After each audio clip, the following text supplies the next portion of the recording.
What is going on, guys? Winner Kills here, coming at you with another duel video. This is the duel video that I said yesterday I was going to be uploading. That isn't a complete match, but I probably still put full match in the title anyways, because it is the whole match, but it's not really a match. What do I mean by that? It was a pretty long, grindy game 1, and we went to game 2, and we never had a game 3. We literally just forgot. We were kind of in a hurry to get out of here because we all had other stuff to do that day.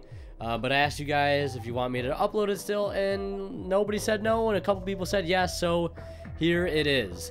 You saw the astrograph play get started to get the, time gazer on board, and, or stargazer, whichever one that is, summon astrograph from hand because I opened up double, and then was able to get the Copernicus on board to Foolish, I believe is a swirl slime. Yeah, it's a swirl slime. I know there's a bit of a glare there, and I do apologize for that, but without further ado, we get started with the Electromite play, and of course I'm going to be using the astrograph sorcerers, etc, etc. We're going to be sending a copy of Leonidas to the extra deck for that extra 7, and I did have to make a cut there because I kind of goofed up the combo a little bit and had to go back, but I put Ragnarok in the scale, destroy that to summon the other astrograph, search the Ragnarok, and then draw because I had my chain links mixed up. Luckily my friend Adam is a little bit more versed in the pendulum combos than I was, so he was able to help me out there and make me look a little bit better on camera, which is always nice. Going to Zephyr Metaltron, of course, with Odd Eyes Absolute, and the Electromite to go into the Vortex Dragon.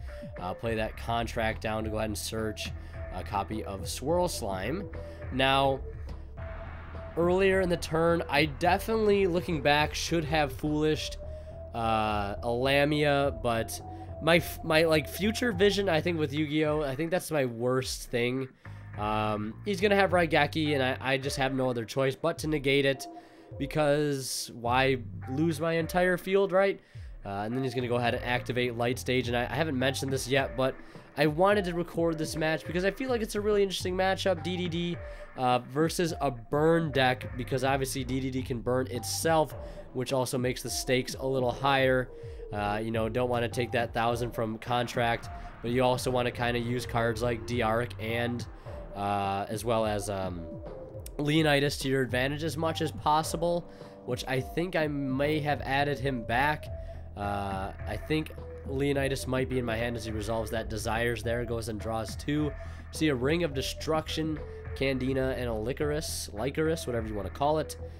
We'll see the summon, and he'll chain Lycoris, and then chain as Chainlink 3 to get that chain summon, which will allow him to make up to 3 normal summons this turn. Yeah, pretty busted, right? Gonna go ahead and summon another Candina and search another Lycoris. Pretty busted tech in this deck, if you ask me.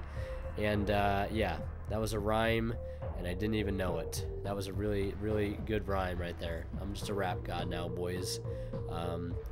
Either way, continuing on with this play, I did it again. Alright, enough of that. Anyways, continuing on, of course, with the Lycoris play, has, of course, the Light Stage up as well, and has burned the negation that I had earlier on with the Raigeki. So good for him for, of course, top decking the perfect card for the situation. Does have to worry about a little bit me using the Zephyr Metaltron. If he does kill Vortex Dragon through that 3,000 defense, I will get to add back a card from my graveyard, or I believe face up for my extra deck is what Zephyr Metaltron does. So pretty decent effect he has. Anything that he points to is destroyed, sent to the graveyard, or somewhere. If it's sent somewhere, I think if it's sent to the graveyard face up extra deck, you can still activate that effect. Gonna go into a rank 3 here, and I believe it's gonna be Breaksword. Good old Phantom Knight of Breaksword. Basically a Scrap Dragon. Gonna pop.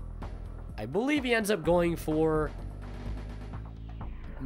Zephyr Metaltron, as well as, or no, I think he has to go for, yeah, the Metaltron, so I don't get the add back, and then I believe he ends up deciding to pop the Breaksword itself, leaving me with that 3k defense that I don't think at this point you can do anything about. So we will go ahead and pass it over to me. Stand my face. I'll take 1,000, and at this point I feel like it's best to summon the Leonidas, and I put it all the way in the left, trying to avoid infinite impermanence, figuring that might be a good idea. I see he has a couple setbacks, but I'm pretty sure, he's pretty confident at this point that he plays in permanence. So I wanted to put my Leonidas as far over to the left as possible. Now he is going to Ring of Destruction. He goes for the Vortex. Because that card can still pose a big threat to him other than the Leonidas. Of course, I will take no burn damage because of Leonidas' effect. I take no effect damage, period, while I control him. And I go ahead and use the Vortex Dragon to negate that anyways. Go ahead and shuffle back a Ragnarok back into the main deck. Might as well keep both the monsters I have as, you know, utility. In hand, I believe I have Supreme King Gate 0, Allure of Darkness, as well as a Swirl Slime. We add Lamia to hand, and I'm going to get reincarnated as he Droll unlocks me. And, yeah, that really sucks. So I just get 4 cards banished from my hand, and that feels bad. So what are you going to do? Pretty shitty, cheesy combo that the deck can do. I really just wish things like this didn't exist in Yu-Gi-Oh! And then in phase Scapegoat, because that card is cool too. Why not just give a 1-card free Borlo Dragon? We banned Gofu because it was a free decode talker, but why don't we ban Scapegoat, Konami? Answer me that question. What do you think, comment section? What do you think? And even like, it could be argued that Scapegoat is even better than the Gofu was. Link Spider, Decode Talker. It's free. Mrs. Radiant into Link Spider. And then I believe into Proxy. In this case, he's going to go into Link Karibo. Doesn't matter. Into Borload. Free Borload.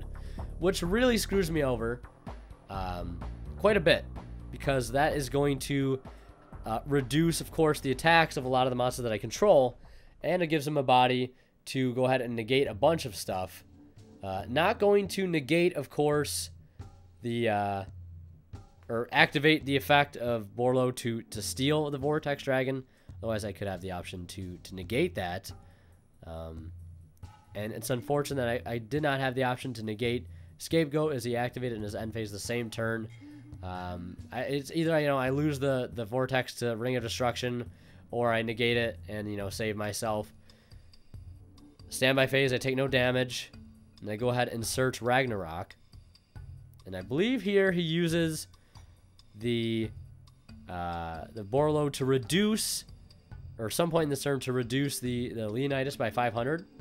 I do the classic Thomas play to destroy Ragnarok to summon Ragnarok from deck. Of course, the effects are negated of Ragnarok's effect, of course, are negated. And then he uses Borlo right now, I believe, to bring Leonidas down from 2,600 to 2,100. Right now, posing a pretty big threat, as I'm going to have to go into a rank 8. It's going to be Kali Yuga. Going to go ahead and use his effect to Heavy Storm. Now, I can see why he was so in a hurry to use the Borlo there, because if he doesn't, then you know, of course, what's it called? You know, Kali Yuga can negate the Borlo. He can't use the effect to drop anything, which will, of course, allow me to run it over, getting rid of that problem. But unfortunately, Kali Yuga only stops effects from activating and negating effects that are on the field, which will not stop the Lycanus combo he did there, because I believe both those effects activate in the hand and do not activate on the field.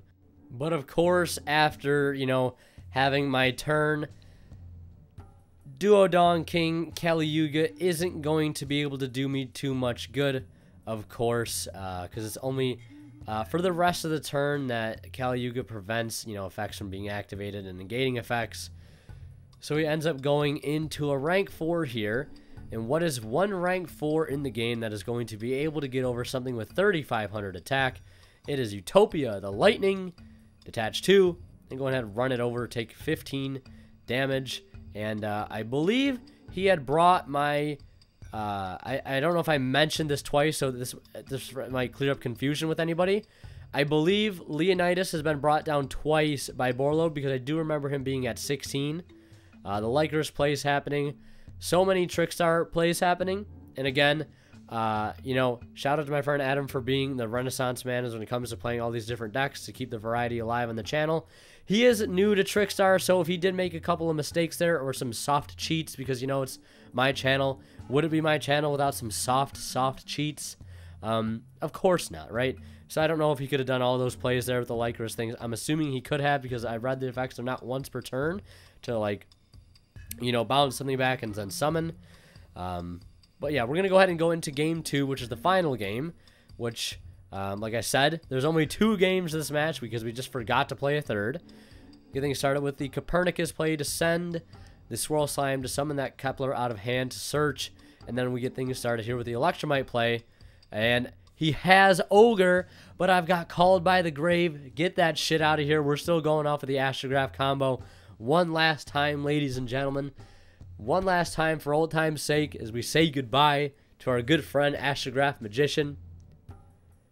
So we summon, we search, and then we're going to draw, and then search off of the Astrograph, which I believe I'll be searching a copy of Thomas.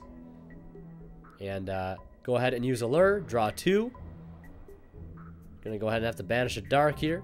I believe I banished Dark Worm, and then Dragon Shrine away the other Dark Worm. Get that out of the grave. Deck then a little bit. Could also use that later to bring back if need be.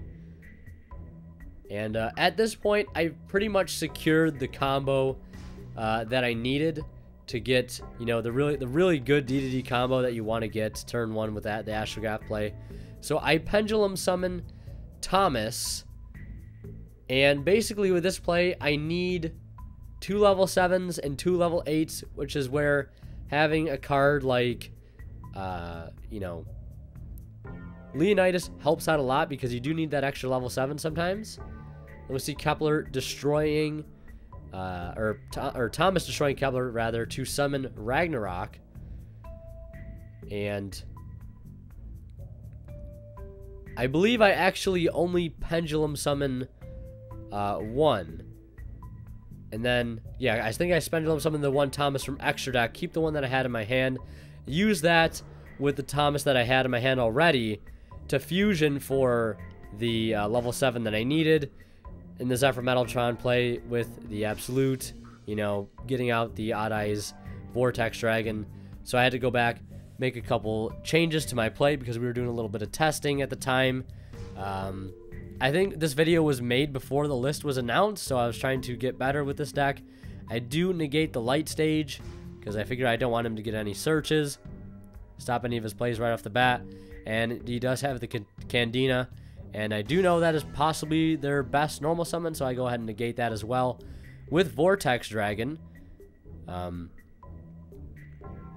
which he does have the Lycurus, which I think he does end up tagging out. I actually don't know if I commit to the negate, which I still do actually, because it's better in this case. He does still chain the Lycurus, but it's better because the Candina does not get returned to his hand because Vortex destroys the card it negates. Drew Ash return, I believe, in the Clashing Souls in hand, not doing him a whole lot of good. And of course, yeah, we'll take that game 2 right there, no problem. And there's no game 3. Like I said in the previous video, I asked if you guys want to see this half match where we just kind of forget to do game 3. You guys said you still want to see it, be a cool matchup, and I'm glad you guys still want to see it because I think it's a pretty cool matchup as well. But anyways, thank you guys so much for watching. As always, Winner Kills signing out. We'll see you guys in the next one.